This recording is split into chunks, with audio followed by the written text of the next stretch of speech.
اور پھر یہ ایک دوسرے کے پیچھے نماز بھی نہیں پڑھتے. دعوت اسلامی والے امام کعبہ کے پیچھے نماز نہیں پڑھتے.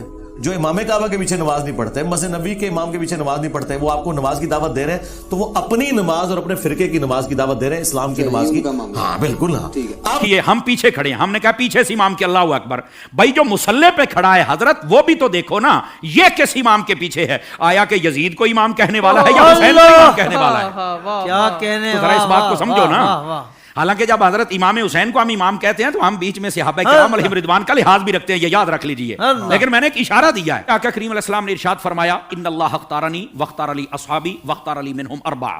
فرمایا اللہ نے سب سے پہلے میرا انتخاب فرمایا, میرے بعد میرے صحابہ کا انتخاب فرمایا, پھر میرے لیے ان میں سے 4 کو چنا. حق 4 یار بھی آ گئے, ٹھیک ہے. پھر اس کے بعد فرمایا اس کے مختلف پہلو آگے ہیں, مختلف الالفاظ و طرق و سند, یہ روایت ہے. لیکن ایک روایت یہ بھی ہے, فرمایا ان قریب ایک قوم آئے گی ینتقصونہم ویسبون اصحابی, جو میرے صحابہ کرام میں سے نقص نکالے گی, عیب نکالے گی اور گالیاں دے گی.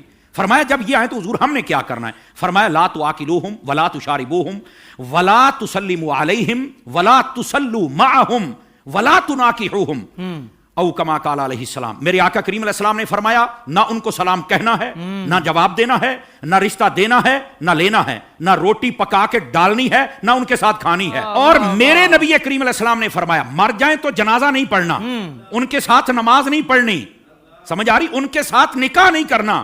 تو میں نے کہا یہ ہمیں چورن مت بیچو, ہم نے حضور کی حدیث پڑھی ہوئی ہے. اگر کوئی چاہتا ہے کہ ہمارے سامنے کھڑا ہو کر ہمارا امام بنے, امام بننے سے پہلے بندہ بن کے مجھے یہ بھی بتائے تیرا نبی کے بارے میں کیا عقیدہ ہے, تیرا صحابہ کے بارے میں کیا عقیدہ ہے, تیرا افضلیت صدیق اکبر بکار بارے میں کیا عقیدہ ہے, تو کل صحابہ کو جنتی مانتا ہے یا نہیں مانتا, تو نبی پاک کی اہل بیت کے بارے میں کیا کہتا ہے, یہ سارے عقیدے مجھے بتا دے, میں تیرے پیچھے کھڑا ہو کر نماز پڑھ لوں گا.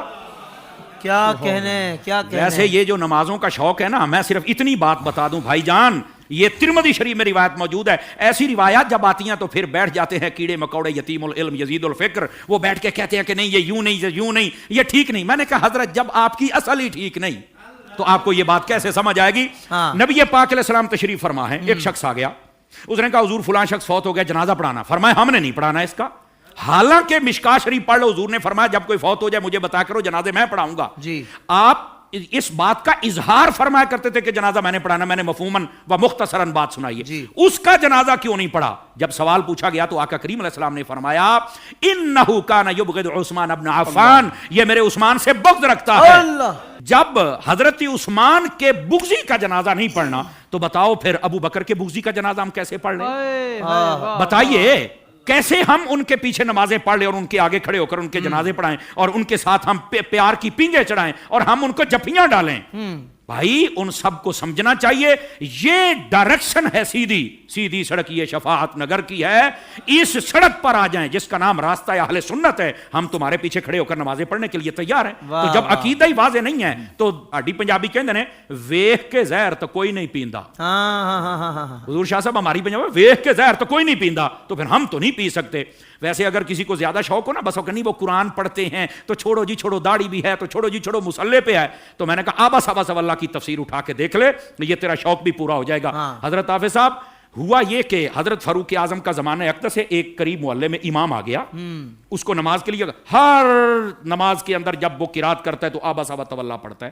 لوگوں نے کہا بھی اور قرآن نہیں آتا؟ کہتا آتا ہے. تو یہ کیوں پڑھتا ہے؟ کہتا مزہ آتا ہے. اچھا, انہوں نے کہا ذرا حضرت فاروق اعظم کی خدمت میں لے کے چلے. حضرت فاروق اعظم کو بتا آپ نے طلب فرما لیا, واقعہ لمبا ہے, آپ نے طلب فرما لیا. آپ نے جب طلب فرمایا تو آپ نے کہا کیوں پڑھتا ہے؟ کہتا ہے مجھے نا اصل میں مزہ آتا ہے, اس لیے کہ اس میں معاذ اللہ اس کی سوچ دیکھو, پڑھ سب کچھ رہ گئے لیکن سوچ دیکھو اس کی. اس نے کہا جی بات یہ ہے کہ اللہ نے اپنے حبیب کو یہاں جھڑکی پلائی ہے تو مجھے بڑا مزہ آتا ہے. استغفر اللہ. یہ خارجی آنا سوچ تھی, سمجھ آ رہی ہے میری بات کی؟ یہ توہین کی سوچ تھی. یہ کامل و اکمل لوگوں کا یہ شیوہ ہی نہیں ہوتا. اور ایسی جو ہمارے سامنے مثالیں ہوتی ہیں نا, وہ ہمیں سمجھنے کے لیے مثالیں ہوتی ہیں. اور پھر ایسے لوگوں کا حشر کیا, وہ بھی سننا ذرا, ٹھیک ہے. حضرت فاروق اعظم نے اچھا تجھے مزہ آتا ہے؟ کہا بالکل. آپ نے تلوار منگائی اور 2 ٹکڑے کر دیے اس کے. آپ نے فرمایا ودوحا پڑھ کے تجھے مزہ نہیں آتا؟ وما ارسلناک الا رحمۃ للعالمین پڑھ کے تجھے مزہ نہیں آتا؟ انا اعطیناک الکوثر پڑھ کے مزہ نہیں آتا؟ ورفعنا لک ذکرک پڑھ کے مزہ نہیں آتا؟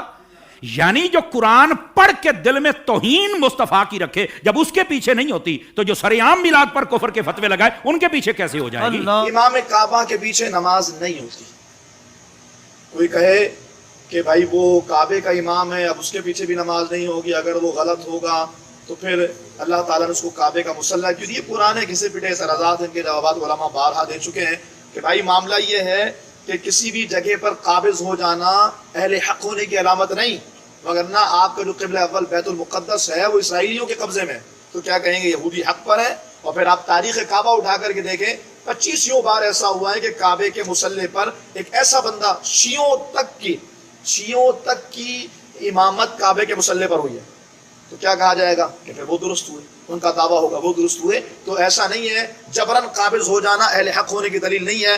360 بت کعبے میں رکھے رہے 550 تب وہ بت حق پر تھے جو اللہ نے کعبے میں ان کو رہنے دیا, تو یہ فضول کی بات ہے کہ جی اگر وہ غلط ہوتے تو اللہ انہیں رہنے کیسے دیتا اور وہ رہتے کیسے. پھر ہم کہیں کشمیر میں جو بھارتی قابض ہیں اگر وہ غلط ہوتے تو قابض ہوتے ہی کیوں, یہ عجیب سی بات ہے. ہاں اب یہ سوال کہ نماز کیوں نہیں ہوتی, تو بھائی اس کے لیے امام کا جو عقیدہ ہے وہ درست ہونا ضروری ہے. اور امام کا عقیدہ درست کیسے ہے, میں آپ سے سمپل سی بات, میں ان عقائد کی طرف نہیں جا رہا, سر سی بات کروں گا. آپ کے کسی عزیز کی کسی رشتہ دار کی قبر ہے اور اس رشتہ دار کی قبر کو برابر کر دیا کسی بندے نے, مسمار کر دیا, اس کے پیچھے نماز پڑھیں گے؟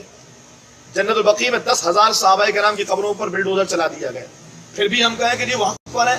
صحابہ کرام جناب مسجد قباء کے باہر جو قبرستان تھا, میری جو سیکنڈ لاسٹ حاضری تھی اس میں جب میں گیا تھا تو باضابطہ وہاں کے عرب نے بتایا مجھے کہ یہاں پر کھدائی کی ہے اور کرینوں کے ذریعے تر و تازہ لاشیں نکالیں, اور ان کو پتہ نہیں کہاں منتقل کر دیا. آج مسجد قباء کے سامنے پلین بہت بڑا سا گراؤنڈ بنا دیا, قبروں کو بلڈوز کر دیا, نام و نشان مٹا دیا. پھر یہ بات کی جائے تو کہا جی وہ شرک کو مٹا رہا ہے. اور ظالموں, اگر ایک قبر بنی ہے تو اس میں کون سا شرک ہو رہا ہے؟ کون سے شرک ہے مجھے بتائیں. ایک قبر ہے مسلمانوں کا قبرستان, اس میں بلڈوزر چلانا, یہ کون سا شرک ہے؟ یہ ایک بات ہے. اس کے علاوہ 20 ایسی خواصتیں ہیں جس کے تناظر میں یہ بات بالکل طے شدہ ہے. اور اگر کسی کو پھر بھی بات سمجھ میں نہ آئے تو محمد بن عبد الوہاب نجدی کی کتاب التوحید ہے, اس کا اردو ترجمہ ملتا ہے, اس کو پڑھیے آپ. اس میں ان کے وہابیوں کے عقائد لکھے ہیں.